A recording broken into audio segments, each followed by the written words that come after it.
भौतिक राशि और मात्रक के बारे में तो हम पढ़ लिए थे और बीमा के बारे में हमारा बचा हुआ था। ठीक, तो भौतिक राशि और मात्रक तो पढ़ लिए थे, बीमा क्या होता है तो बीमा के बारे में अब हम पढ़ेंगे। बीमा में मुख्य रूप से तीन चीज को कंसीडर किया जाता है, जैसे कि लंबाई के लिए L, द्रव्यमान के लिए M और समय के लिए T। ये हो गया L, हो गया लेंथ के लिए, मास के लिए M और टाइम के लिए T। ठीक, जब हम बीमा निकालते हैं तो इसमें मुख्य रूप से इसी तीन का काम हमको आता है। ठीक, यदि हमको ये निकालने की पद्धति मतलब निकालने का तरीका पता होगा तो हमको याद करने का जरूरत नहीं पड़ेगा किसी भी बीमा को। अब बीमा हम निकालते कैसे हैं, कैसे लिखते हैं ताकि हमको याद नहीं करना पड़े। यदि आपको मात्रक याद है, यदि आप सभी भौतिक राशि का आपको मात्रक याद है तो आपको बीमा को याद करने की जरूरत नहीं है। अब बीमा कैसे लिखेंगे, यहाँ देखिए चाल में स्पीड का मात्रक क्या होता है, मीटर पर सेकेंड। तो मीटर किसका यूनिट है, लेंथ का। लेंथ को हम मीटर में भी लिखते हैं, सेंटीमीटर में भी लिखते हैं। तो लेंथ का है मीटर, यहाँ पर लिख देंगे L।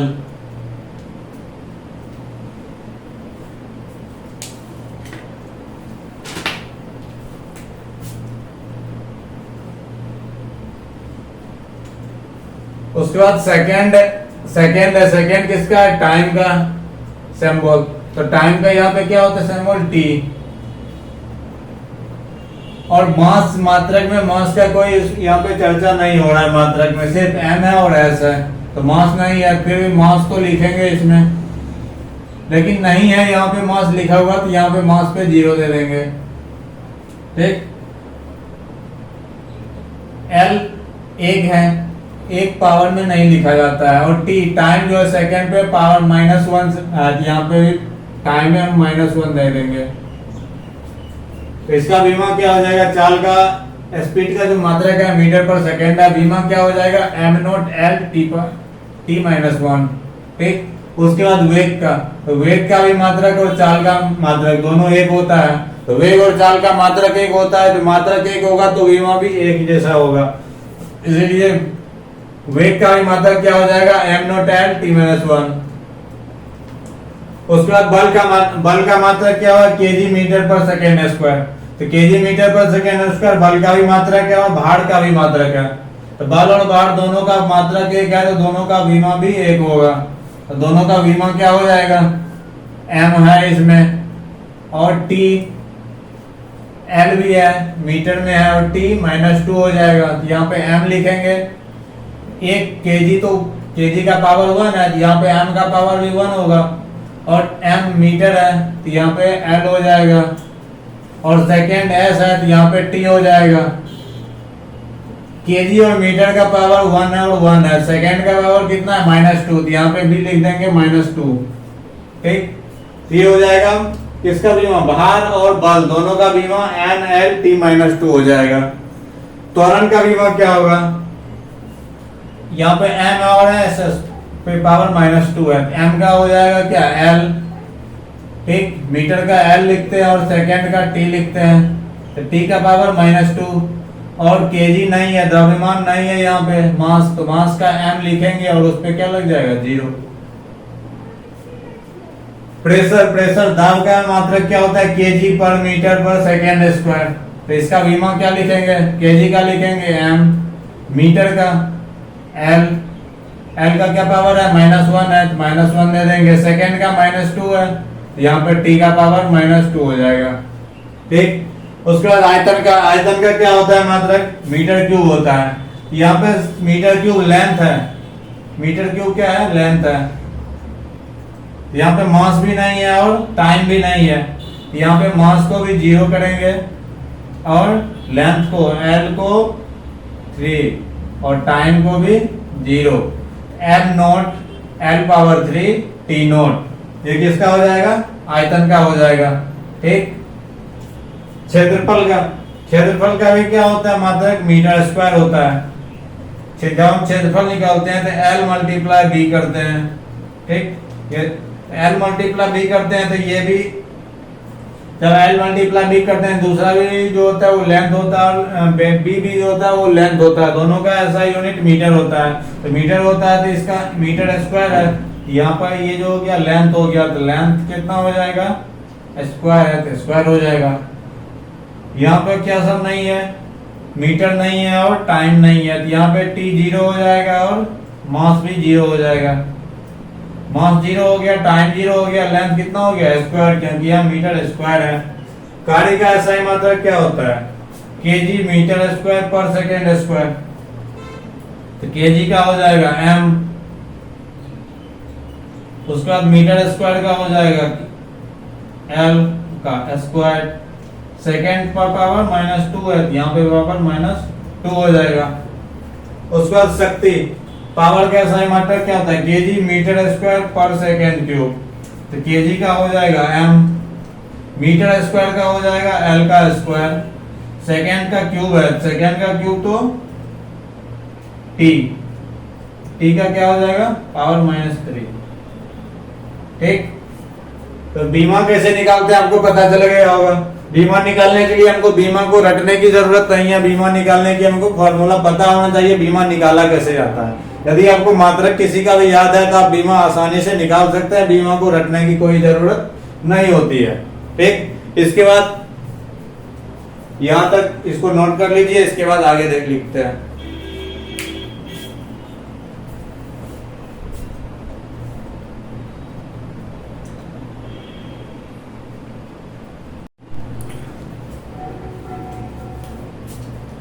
प्रकाश वर्ष क्या होता है, निर्वात में प्रकाश के द्वारा एक वर्ष में जो दूरी तय किया जाता है। ठीक, निर्वात में प्रकाश के द्वारा जो एक वर्ष में दूरी तय किया जाता है उसी को हम प्रकाश वर्ष कहते हैं। ठीक, अब एक प्रकाश वर्ष में कितना मीटर होता है,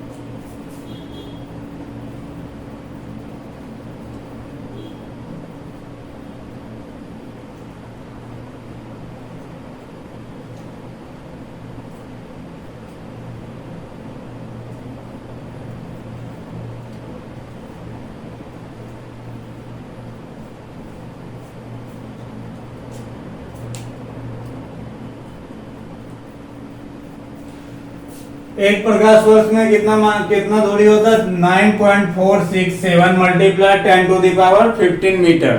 ये एक प्रकाश वर्ष इक्वल टू होता है। एक प्रकाश वर्ष इक्वल टू, यदि ये पूछे एक प्रकाश वर्ष में कितना मीटर होता है, 9.467 मल्टीप्लाई 10⁻15 मीटर। अब खगोलीय मात्रक क्या होता है, सूर्य और पृथ्वी के बीच के दूरी का जो माध्य होता है वो खगोलीय मात्रक कहलाता है। इसका डेफिनेशन क्या लिखेंगे, इसको इंग्लिश में कहते हैं एस्ट्रोनॉमिकल यूनिट। खगोलीय मात्रक को कहते हैं एस्ट्रोनॉमिकल यूनिट।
खगोलीय मात्रक का क्या होता है? सूर्य और पृथ्वी के बीच का जो माध्य दूरी होता है, सूर्य और पृथ्वी के बीच की माध्य दूरी को क्या कहते हैं? खगोलीय मात्रक कहते हैं। एक खगोलीय मात्रक में कितना मीटर होता है?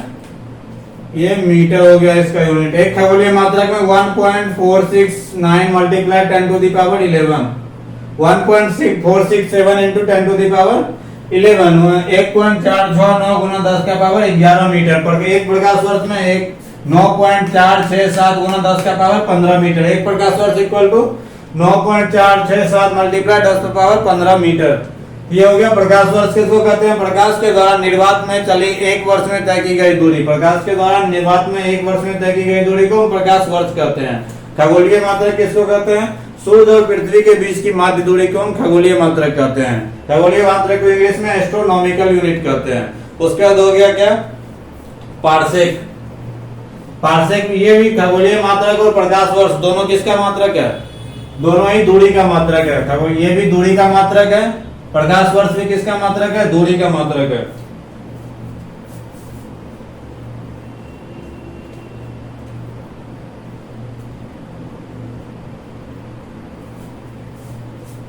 प्रकाश वर्ष भी दूरी का मात्रक है और खगोलीय मात्रक भी दूरी का मात्रक है। दूरी का सबसे बड़ा मात्रक क्या होता है? पार्सेक होता है। दूरी का सबसे बड़ा मात्रक parsec.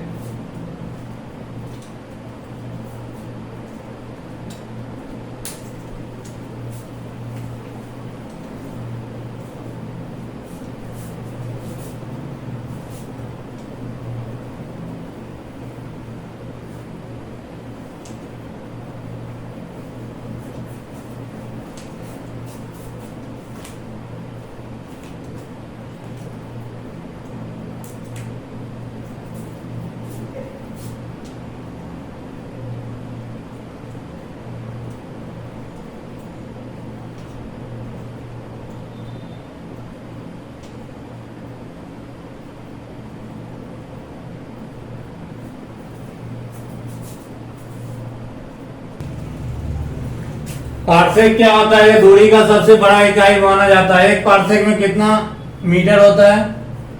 3.068 multiply 10 to the power 16 metre. एक पार्सेक में 3.068 multiply 10 to the power 16 metre होता है। या फिर उसी को प्रकाश वर्ष में यदि हम मेजर करें तो एक पार्सेक में 3.26 प्रकाश वर्ष होता है। एक पार्सेक में 3.26 प्रकाश वर्ष होता है। प्रकाश वर्ष क्या होता है? प्रकाश के द्वारा निर्वात में एक वर्ष में तय की गई दूरी। प्रकाश के द्वारा निर्वात में एक वर्ष में तय की गई दूरी। अब देखिए लंबाई का कुछ और मात्रक भी है जिसको कि हम डेली यूज में मापने में करते हैं, नॉर्मली मापने के लिए करते हैं। इसमें क्या है? फर्मी या फिर फेम्टो। फर्मी या फिर फेम्टो बहुत ही छोटा मात्रक होता है। ये 10 टू द पावर -15 होता है। पिकोमीटर, पिकोमीटर जो होता है ये 10 टू द पावर -12 मीटर होता है। Angstrom 10 to the power -10 metre होता है। Nanometre 10 to the power -9 metre होता है। Micrometre 10 to the power -6 metre, 10 to the power -6 metre. प्रकाश वर्ष, प्रकाश वर्ष में कितना metre? 10 to 9.467 multiply 10 to the power 15 metre. खगोलीय मात्रक, खगोलीय मात्रक जो होता है वो 1.496 multiply 10 to the power 11 metre होता है। वो एक खगोलीय मात्रक equal to 1.496 multiply 10 to the power 11 metre होता है। और यहाँ पे जो है 496 जो है ये equal to nearly equal to हो जाता है 5.5 के 0.496 1.496 जो है ये नियरली इक्वल है किसके? 1.5 के। तो 1.5 की ये नियरली इक्वल है, इसीलिए कहीं कहीं आपको ये भी आंसर में देखने के लिए मिलेगा 1.5 multiply 10 to the power 11 metre. ठीक, ये हो गया दूरी का कुछ, डिस्टेंस का कुछ एक्स्ट्रा जो मेजरमेंट का डेली यूज में हम लेते हैं वो सब है। फर्मी का हो गया 10 टू द पावर -15, पिकोमीटर का हो गया 10 to the power 12, angstrom 10 to the power -10। ये सबसे ज्यादा पूछा जाता है 1 एंगस्ट्रम में कितना मीटर होता है? 10 to the power -10। Nanometre 10 to the power -9, micrometre 10 to the power -6। Milli का क्या हो जाएगा? 10 टू द पावर 3 -3। प्रकाश वर्ष ये हो गया 9.467 into 10 to the power 15 metre.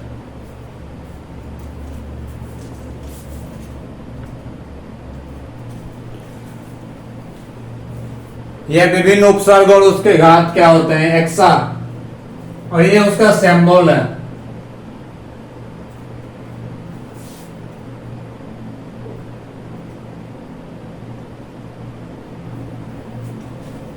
ये उपसर्ग हो गया, ये उसके सिंबल हो गया। अब यहां से उसके घात लिखेंगे, क्या होता है एक्सा, किसको बोलते हैं 10 to the power 18 minus 18। Peta में क्या हो गया 10, एक्सा क्या हो गया सिंबल ही हो गया, और उसका घात क्या हो गया 10 टू द पावर 18। पेटा का सिंबल टी और उसका घात 10 टू द पावर 15। टेरा का सिंबल टी और घात 10 to the power 12। Giga, giga का घात जी होता है और पावर 10 टू द पावर 9 होता है। मेगा का 10 टू द पावर 6 होता है। किलो का 10 टू द पावर 3 होता है और सिंबल के होता है। हेक्टो का सिंबल एच होता है और पावर 10 टू द पावर 2 होता है। और डेका का 10 टू द पावर 1 होता है, मतलब 10 होता है। ठीक, डायरेक्ट 10 लिख सकते हैं या फिर 10 टू द पावर 1 लिखिए। डेसी का 10 टू द पावर -1 हो जाता है। सेंटी का 10 to the power -2। Milli 10 to the power -3। Micro 10 to the power -6। Nano 10 to the power -9। Pico 10 to the power -12। Femto 10 to the power -15 और एटो का 10 to the power -18 होता है।